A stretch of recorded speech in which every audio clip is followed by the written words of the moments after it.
అగ్రరాజ్యం అమెరికాకు Donald Trump అధ్యక్షుడయ్యాక భారత్కు మొదలైన కష్టాలు ఇంకా కొనసాగుతున్నాయి. ట్రంప్ తీసుకుంటున్న నిర్ణయాలతో భారత్ ఆర్థికంగా ఒడిదుడుకులు ఎదుర్కొంటోంది. అమెరికా వెళ్లేవారు ఇబ్బంది పడుతున్నారు.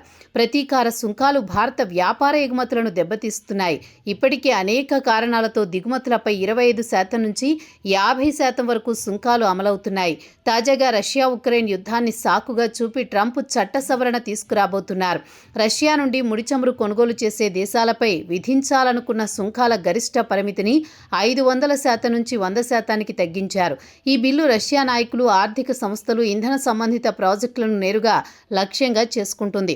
ఈ చట్టంను ఇటీవల మరణించిన సెనేటర్ లిండ్సే గ్రాహం ప్రతిపాదించారు. దీని ద్వారా అధ్యక్షుడికి రష్యా నుంచి చమురు దిగుమతి చేసుకునే దేశాలపై అసాధారణ స్థాయిలో సుంకాలు విధించే అధికారం లభిస్తుంది. మొదట్లో దీనిని ఆర్థికంగా బలహీనపరిచే శక్తివంతమైన చర్యగా అభివర్ణించారు. మధ్యప్రాచ్యంలో ఉద్రిక్తతలు పెరగడంతో సుంకాల పరిమితి 100%కి తగ్గించి సవరించారు. గ్రాహం రష్యా నుంచి చమురు కొనుగోలు చేస్తున్న భారత్, చైనా, బ్రెజిల్ వంటి దేశాలు యుద్ధానికి పరోక్షంగా నిధులు సమకూరుస్తున్నాయని ఆరోపించారు.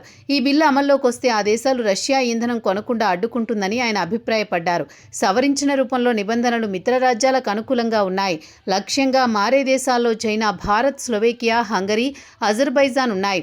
రష్యా సహజవాయువును దిగుమతి చేసుకునే ప్రధాన దేశాల్లో China, France, Japan, Hungary, Belgium ఉన్నాయి. రష్యా వాయు ఎగుమతుల్లో 15% కంటే తక్కువ దిగుమతి చేసి సరఫరాలు తగ్గించే చర్యలు తీసుకుంటున్న దేశాలకు ఈ బిల్లులో మినహాయింపులు ఇచ్చారు.